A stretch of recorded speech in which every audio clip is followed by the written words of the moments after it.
우리 하나님 말씀 보겠습니다. 디모데후서 4장 5절에서 13절입니다. 디모데후서 4장 5절부터 13절 말씀까지 제가 봉독해 올리겠습니다. 그러나 너는 모든 일에 신중하여 고난을 받으며 전도자의 일을 하며 내 직무를 다하라. 전제와 같이 내가 벌써 부어지고 나의 떠날 시각이 가까웠도다. 나는 선한 싸움을 싸우고 나의 달려갈 길을 마치고 믿음을 지켰으니 이제 후로는 나를 위하여 의의 면류관이 예비되었으므로 주 곧 의로우신 재판장이 그날에 내게 주실 것이며 내게만 아니라 주의 나타내심을 사모하는 모든 자에게 도니라. 너는 어서 속히 내게로 오라. 데마는 이 세상을 사랑하여 나를 버리고 데살로니가로 갔고 그레스게는 갈라디아로 디도는 달마디아로 갔고 누가만 나와 함께 있느니라. 네가 올 때 마가를 데리고 오라. 그가 나의 일에 유익하니라. 두기고는 에베소로 보내었노라. 네가 올 때에 내가 들어와 가보의 집에 둔 겉옷을 가지고 오고 또 책은 특별히 가죽 종이에 쓴 것을 가져오라. 아멘. 최다희 목사님, 윤혜 사모님 특별 찬송해 주시겠습니다.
광야에 화초가 피고 말랐던 시냇물을 오네.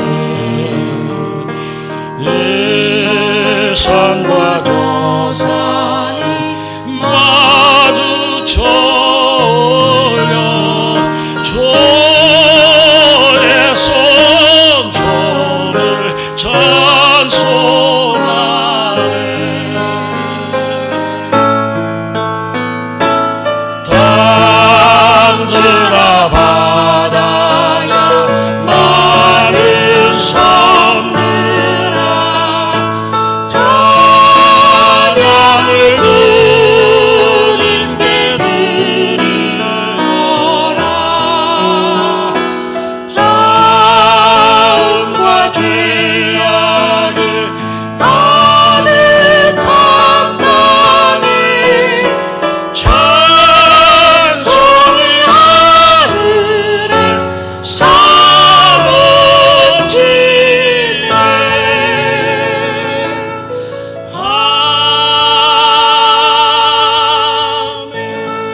아멘. 기도하겠습니다. 하나님, 2022년 새해 첫 예배를 우리 하나님 앞에 드릴 수 있도록 은혜 내려주시고 불러주시고 오늘도 그래서 우리의 온 마음 온 정성을 다하여 예배할 수 있도록 도와주시니 감사합니다. 말씀을 듣습니다. 2022년 한 해 하나님께서 우리가 어떻게 사는 것이 올바른 삶인지를 온전히 오늘도 말씀 통하여 깨닫게 도와주셨고 그래서 한 해 동안 말씀으로 이기며 주님 주신 말씀 붙잡고 승리하는 우리 모두의 삶이 되게 하여 주옵소서. 종을 사용하셔서 강하게 붙들어 인도하여 주옵소서. 예수님의 거룩하신 이름으로 간절히 기도드리옵나이다. 아멘. 올해가 무슨 해죠? 올해가 임인년 해입니다. 임시와 인연을 가지라 그런 뜻입니다. 여기서 임시라 하면은 임예은이도 아니고 임예솔도 아니고 임채근 목사. 그래서 올해는 임채근 목사와 인연을 가지라. 그러면은 좋은 일이 있으리라. 뭐 그런 뜻 같아요, 좌우정은. 그래서 올해는 저하고 인연을 많이 가지시기 바랍니다.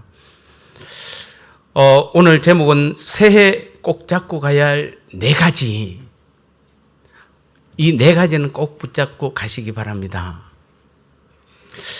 오늘 우리가 찬양팀도 한 번 더 늘었고 뭐 반주도 되지만은 이런 만약에 조율되지 않는 악기로 연주를 하면 어떨까요? 여러분 들어보셨습니까? 조율되지 않는 악기는 아무리 연주 실력이 뛰어나다 하더라도 그 연주자의 능력을 무효화시키는 능력이 있습니다. 그뿐만 아니라 조율되지 않는 인격은 주위 사람을 고통 속으로 몰아넣고 상대방에게 큰 상처와 아픔을 주기도 합니다. 그런데 더 큰 문제는 조율되지 않는 신앙은 하나님께서 우리에게 베푸신 그 놀라운 은혜와 은사들을 다 무력화시키는 것이에요. 지난 한 해 여러분의 신앙과 삶은 어땠습니까? 분노가 조율되지 않고 생각이 조율되지 않아서 혹시 여기저기서 삐그덕거리는 소리가 나지는 않았습니까? 만약 그렇다면은 오늘 새해를 시작하는 이 시간 하나님 앞에서 우리의 인격과 우리의 신앙을 다시 조율하는 시간이 되어야 될 줄 믿습니다. 그러면 무엇을 어떻게 조율해야 될까요? 그 첫 번째는 먼저 4가지 중에서 첫 번째가 관점, 즉 보는 시각을 조율해야 합니다. 관점을 조율하시기 바랍니다. 어떻게 보느냐의 차이라는 것입니다. 오늘 본문 디모데후서는 사도 바울이 이 땅에서 가장 마지막에 남긴 서신서가 디모데 전후서인데 후서입니다. 특히. 그 바울은 디모데후서 오늘 4장에서 자신의 생애의 마지막이 가까웠음을 알고 그는 이 땅을 떠날 마지막 채비를 하고 있습니다. 내가 떠날 날이 다 됐다. 그 마지막 떠날 때 그 채비가 무엇인가? 바로 관점을 조율하는 것입니다. 지금 바울의 마지막 모습이 어떻습니까? 여러분, 바울은 다메섹 동상에서 예수님을 만난 이후로 단 한 번도 예수님을 떠나거나 예수님을 뒤돌아서지 않았던 사람입니다. 우리가 고린도 후서 11장 보면은 그 자기가 어떻게 살았는지를 나오죠. 복음을 위하여 수고를 넘치도록 하고 옥에 갇히기도 하고 수없이 맞고 또 여러 번 죽을 뻔하였고 40에 하나 감한매를 5번 맞았고 3번 태장으로 맞고 1번 돌로 맞고 3번 파선하는데 일주일을 기품에서 지냈고 뭐 그 외에도 여러 번 자지 못하고 줄이며 목마르고 여러 번 굶고 춥고 헐벗었던 그런 바울이었습니다. 이런 바울의 삶을 살았다면은 지금 이제 마지막 죽기 전에 바울의 모습은 어떠해야 됩니까? 그런데 지금 디모데 후서를 쓴 이 바울의 지금 형편이 어떻습니까? 그는 지금 차디찬 감옥에서 외로움과 고독함과 쓸쓸함 속에서 그의 머리에는 승리의 면류관이 아니라 곧 로마에서 참수형의 칼날이 지금 기다리고 있습니다. 자, 우리는 이 바울의 상황을 인간적인 관점으로 보면 어떻습니까? 얼마든지 하나님을 원망할 수 있는 상황입니다. 하나님, 제가 나를 위해서 일했습니까? 내가 한평생 복음을 위해서 수고한 대가가 겨우 이것입니까? 저는 바울이 정확하게 다메섹 도상에서 몇 살에 그가 주님을 만난지는 정확하지는 않지만 대략 계산하면 한 34살, 39 그때쯤입니다. 그런데 바울이 68살에 순교당했잖아요. 그러면은 거의 딱 배를 자기 인생의 반은 오직 복음을 위해서, 오직 주님을 위해서 다 헌신했습니다.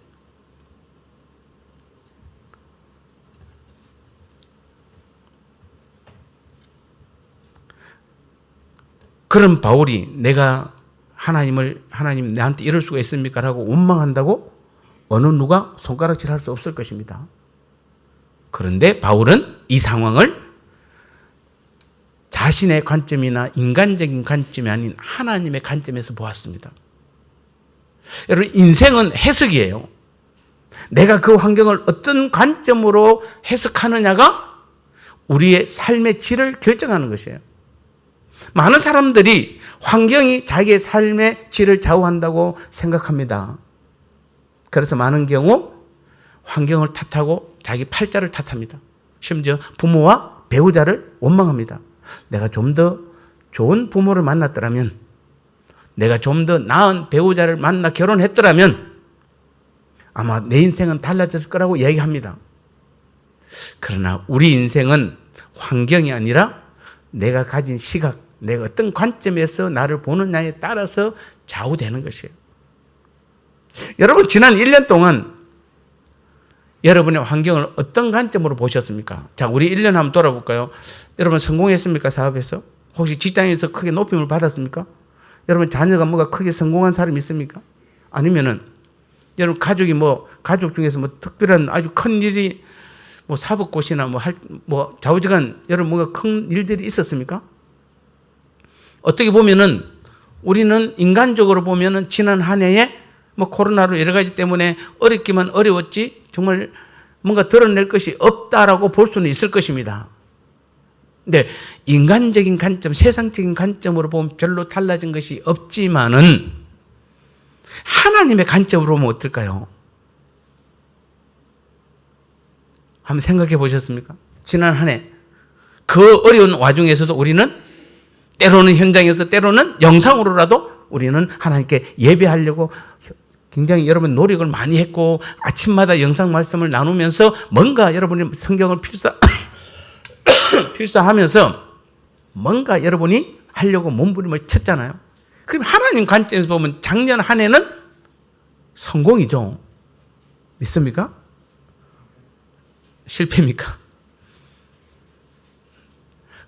여러분, 남편이나 아내, 자녀들은 지금 현재 어느 관점에서, 누구의 관점에서 지금 보고 있는 것입니까? 지금 우리 당면한 교회 문제나 오늘 우리 성도들의 문제, 여러분의 어떤 여러 가지 문제들을 어떤 관점으로 보고 있느냐 이 말입니다.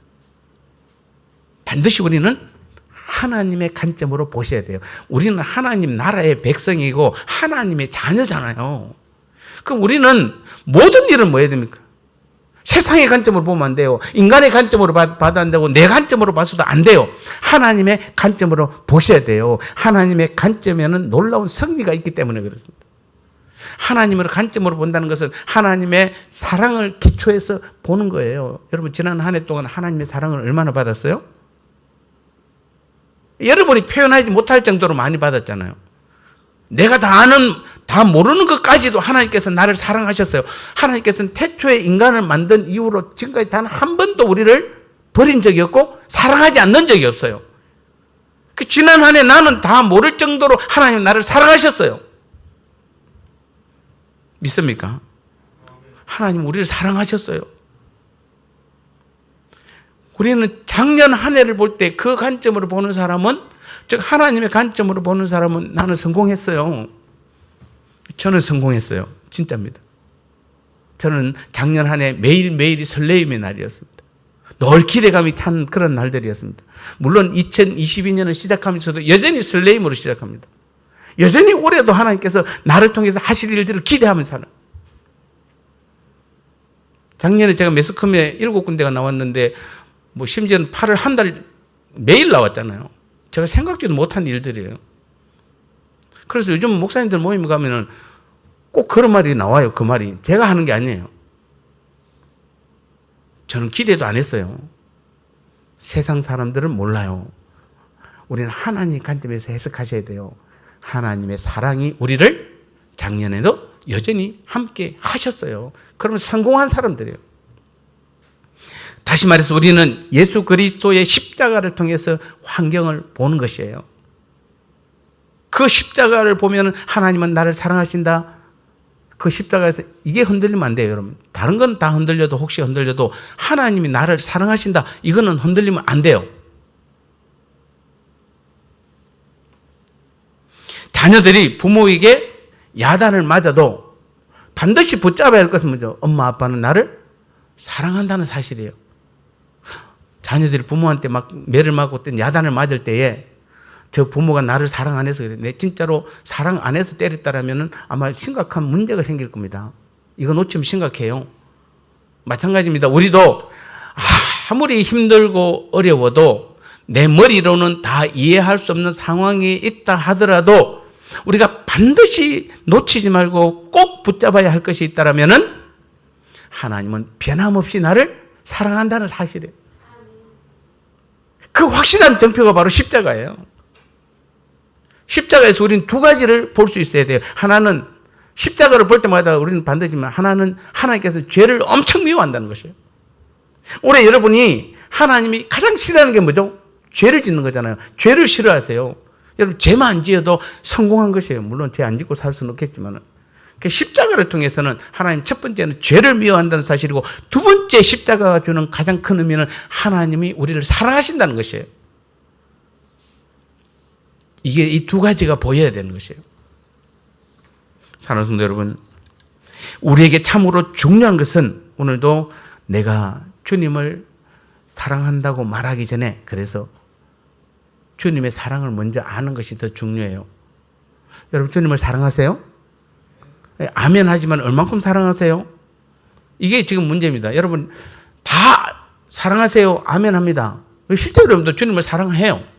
근데 얼마만큼 사랑하세요? 그래서 우리는 먼저 내가 주님을 얼마나 사랑하는지를, 주님의 사랑이 얼마나 큰지를 우리는 먼저 보셔야 돼요. 그리고 나서 우리가 주님을 사랑한다고 고백해야지. 아니 나는 두 남녀가 나는 나는 사랑하지도 않으면서 그 여인 보고 사랑합니다 고백하면 그게 사랑에 무슨 깊이가 있겠습니까? 근데 내가 정말 사랑해.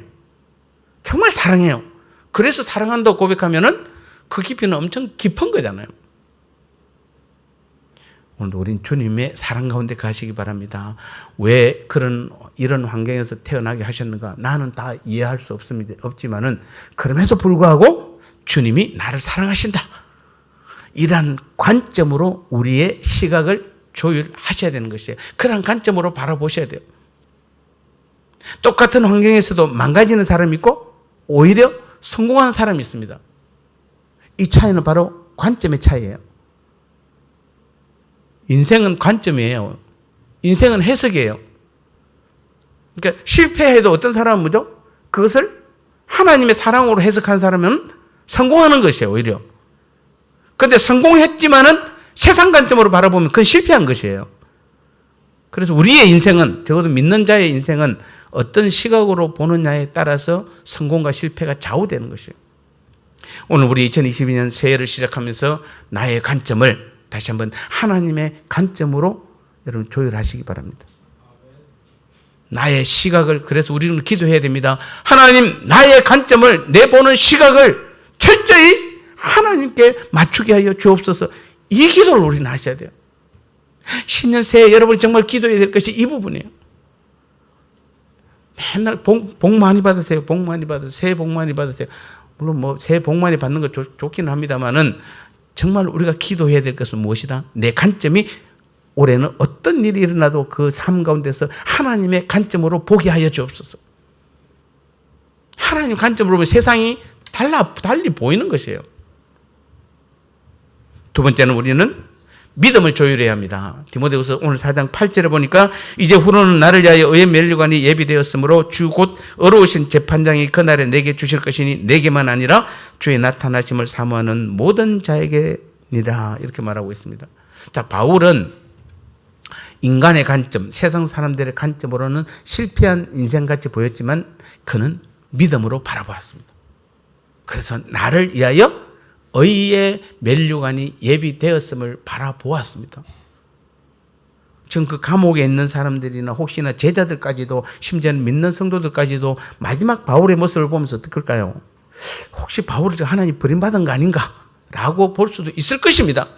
그런데 바울은 뭐죠? 자신을 믿음의 관점으로 바라본 것이에요. 오늘 우리 그리스도인, 여러분 그리스도인이라는 게 누굽니까? 우리는 그리스도인이라면 주님과 내가 한 몸을 이룬 사람이에요. 주님이 내 삶에, 내 안에 계신 내 삶의 주인으로 사는 그런 사람을 우리는 그리스도인이라고 그래요. 그런 그리스도인의 삶은 한마디로 믿음에 의한 삶이에요. 믿음으로 구원받고 믿음으로 살고 믿음으로 천국을 소유하게 된 것이에요. 우리가 구원 얻기 위해서도 믿음이 필요하지만은 우리가 이 땅에서 주님을 따라가기 위해서 반드시 필요한 것이 바로 믿음인 것이에요. 믿음이 무엇입니까?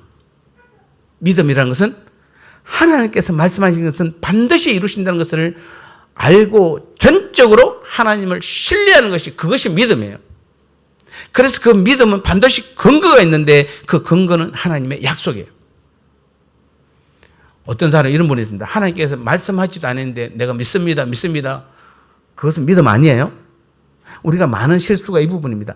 하나님의 말씀을, 약속의 말씀을 믿고 우리는 믿습니다라고 해야 되는데 내가 그냥 믿습니다 하고 그냥 그것이 믿음인 줄 알고 그냥 그렇게 표현하는 것이에요. 믿음이란 하나님이 말씀하셨을 때 인간의 상식으로는 도저히 이해할 수 없는 것이지만 하나님이 말씀하셨기 때문에 하나님께서 이루실 것을 믿고 순종하고자 할 때 필요한 것이, 그것이 바로 믿음인 것이에요. 우리가 잘 아는 노아는 세상을 물로 심판할 것을 말씀하시고 방주를 지으라고 하나님께서 말씀하셨어요. 여러분, 당시 노아 홍수 이전에 이 지구는 어떤 상태였습니까? 지금처럼 이런 하늘이 아니잖아요. 물청으로 둘러싸여 있잖아요. 지구가 물청으로. 지구가 가운데 있으면 그 바깥을 물로 이렇게 비눗방울 안에 뭐 들은 것처럼 그렇게 지구가 돼 있었어요. 그래서 태양도 자외선이 침투하지 못하는, 그래서 1000년까지 살 수 있는 것이에요. 그때는 비가 안 와요. 그 안은 습도가 다 맞아서 강이 흐르고 바다가 있는데도 불구하고 비는 안 와요. 그러니까 비를 구경한 적이 없어요. 하물며 홍수는 더더욱 몰라요. 그런데도 하나님께서 방주를 지으라고 그러니까 구경도 못했는데도 불구하고 노아는 그 방주를, 하나님께서 홍수로 세상을 심판한다는 그 말이 사실 노아의 머리로 이해가 안 돼요. 지금까지 본 적이 있어야지. 그런데 하나님께서 말씀하셨으니까 하나님께서 이루실 것을 믿고 믿음으로 순종한 것이에요. 올해 이민년, 임시를 통해서 뭔가 하나님께서 임시와 인연을 가지면은 하나님께서 분명히 말씀하실 겁니다, 여러분. 말씀하실 거예요. 강단에서 말씀으로 할 수도 있고 때로는 저와의 대화를 통해서도 말씀하실 거예요. 말씀하시면은 그 말씀이 하나님의 말씀이면은 하나님께서 이루실 것을 믿고 순종해 보세요. 그래야만 역사가 나타나는 것이에요. 그래서 믿음은 하나님께서 말씀하시고 그 말씀에 순종할 때 필요한 것이, 그게 믿음이라는 것이에요. 이 믿음은 단순히 성경 공부해서 뭐 책 많이 봐서 성경 많이 읽어서 많이 써서 나오는 것이 아니에요. 물론 도움은 될 겁니다. 그냥 믿습니다가 아닙니다, 여러분. 하나님을 아는 만큼 믿는 것이에요. 2022년도에 우리 예수제자교회 모든 성도님들은 하나님을 더 많이 알아가시기 바랍니다. 하나님을 더 깊이 알아가시기 바랍니다. 여러분, 신앙생활 많이 했다고 자랑하지 마세요. 내가 과거에 뭐 했나라고 그거 자랑하지 마세요. 내가 하나님을 얼마나 많이 알고 있느냐를 보셔야 돼요. 나는 하나님을 얼마나 많이 알고 있는지를 보시기 바랍니다. 믿는 만큼 말씀에 순종하는 삶을 살게 되어 있는 것이에요. 그래서 하나님께서 말씀하실 때에 끝까지 우리는 주님을 따라가야 하는 것입니다. 성경 공부 많이 해서 하나님을 다 아는 것이 아니에요. 끝까지 따라가 봐야 주님을 알게 되는 것이에요. 여러분, 아브라함이 모리아 산에서 알게 된 하나님은 어떤 하나님입니까? 여호와 이레의 하나님이에요.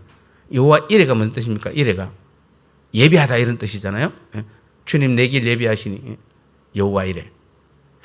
자, 아브라함이 여호와 이레의 하나님을 모리아 산에서 어떻게 체험했습니까? 어떻게 아브라함이 그 하나님, 여호와 이레의 하나님을 알았습니까? 성경 공부했습니까? 누가 가르쳐 줬습니까? 아닙니다. 끝까지 순종할 때 여호와 이레의 하나님을 알게 된 것이에요. 하나님께서 3일 길을 가라고 그럴 때 중간에서 만약에 이게 맞나? 가다가 하루 반 만에 포기했다든지 그렇지 않고 3일을 끝까지 갔어요. 모리아산까지 올라갔어요. 자기 아들 하나밖에 없는 아들 이삭을 바치라고 그럴 때에 제단에 바쳐서 희생제물로 드리려 해서 죽이려고 할 때문에 하나님께서 멈춰라. 그리고 옆에 보니까 하나님께서 따로 제단에 드릴 양을 예비해 두셨잖아요. 그래서 끝까지 가니까 아브라함이 여호와 이레의 하나님을 경험하고 체험한 것이에요. 만약에 중간에 조금만 하나도 중간에 멈춰버렸으면은 여호와 이레의 하나님을 체험할 수 없어요. 여호와 니시라는 게 있습니다. 니시는 승리라는 것이잖아요. 모세가 아말렉과의 전투에서 어떤 일이 벌었습니까?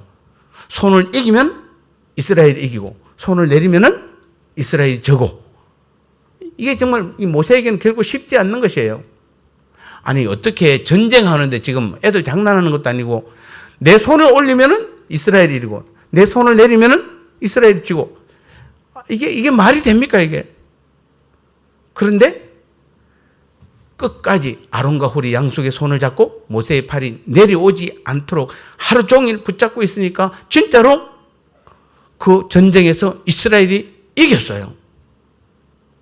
그 말씀대로 끝까지 가보니까 그때 여호와 니시의 하나님을 경험하게 되는 것이에요.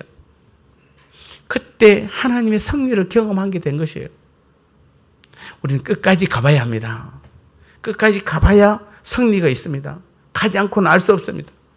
하나님의 명령대로 순종했더니 하나님은 진짜 말씀대로 이루시는 분이시구나. 능력의 하나님이시구나. 구체적으로 내 삶을 이끄시는 하나님이시구나. 그분 안에는 모든 전략이 다 들어있구나. 하나님은 다 계획이 있구나. 그 말이에요. 이것을 경험한 것이에요. 그래서 우리는 하나님을 개인적으로 더 깊이 아는 과정이 2020년 한 해 여러분에게 꼭 필요할 줄 믿습니다. 이제는 우리가 다른 거 아닙니다, 여러분. 하나님을 더 깊이 알아가시기 바랍니다. 우리는 주님의 말씀을 듣고 순종하며 끝까지 따라가 봐야 우리는 하나님의 영광도 경험할 수 있게 되는 것이에요. 그래야 우리가 좋은 일꾼이 되고, 그래야 우리가 하나님 나라를 섬기는 종된 삶을 살 수 있는 것입니다.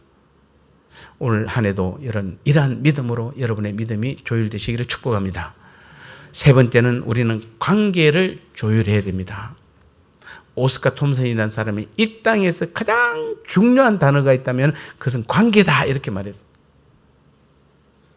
여러분 언제 신앙적으로 가장 힘드세요? 또 언제 여러분의 삶에서 가장 힘드세요? 신앙이 가장 힘들 때는 하나님과의 관계에 어려움이 있을 때입니다. 삶이 힘들 때는 사람과의 관계에 어려움이 있을 때입니다. 여러분 지난 한 해 동안 신앙적으로 힘들었다면 가장 먼저 하나님과의 관계의 부분을 점검해 보시기 바랍니다. 또 삶에서 문제가 있었다면, 힘들었다면 사람과의 관계를 한번 점검해 보시기 바랍니다.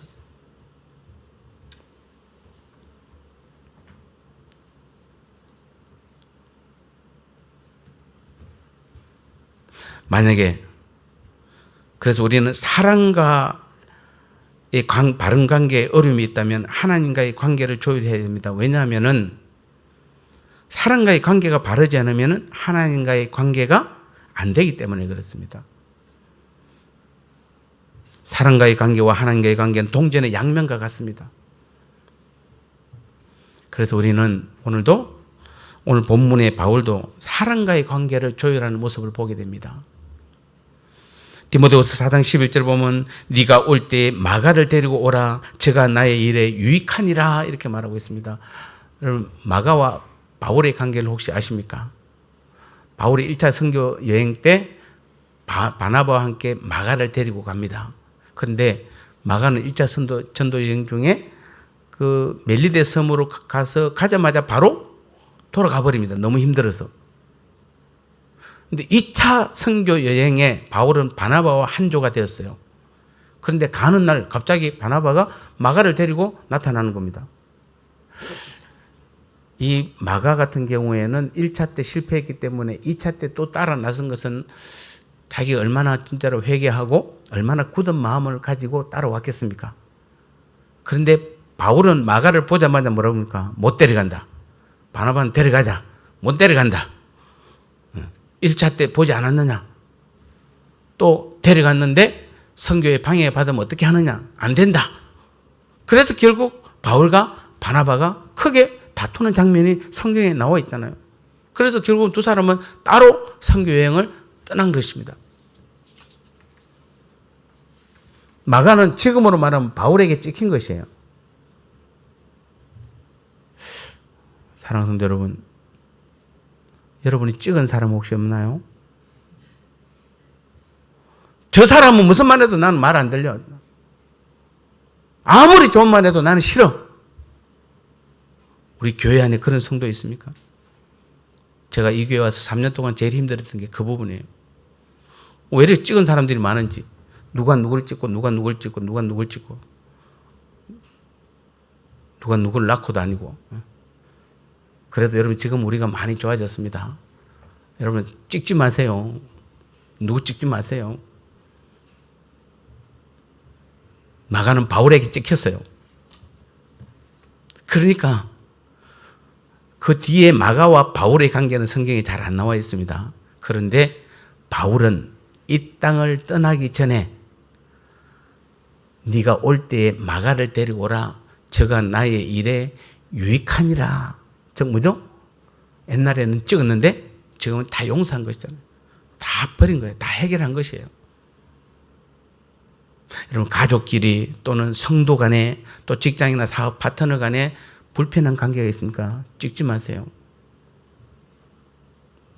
오늘부터 여러분 더 이상 미루지 마시고 먼저 그 관계를 조율하시기 바랍니다. 사람과의 관계에서 섭섭한 사람이 있으면 안 돼요. 미운 사람이 없어야 합니다. 용서하지 못한 사람이 없어야 돼요, 우리는. 또 내가 용서를 빌어야 될 사람에게는 반드시 용서를 구해야 하는 것이에요. 그래서 우리는 하나님의 주권을 인정하는 것이 중요합니다. 하나님께서 저 사람을 만나게 하셨다. 하나님께서 내 남편, 내 아내를 만나게 하셨다. 이것이 흔들리면 뿌리치다 흔들리는 것이에요. 성도 사이에도 하나님의 주권을 인정하셔야 돼요. 하나님께서 만나게 하셨어요.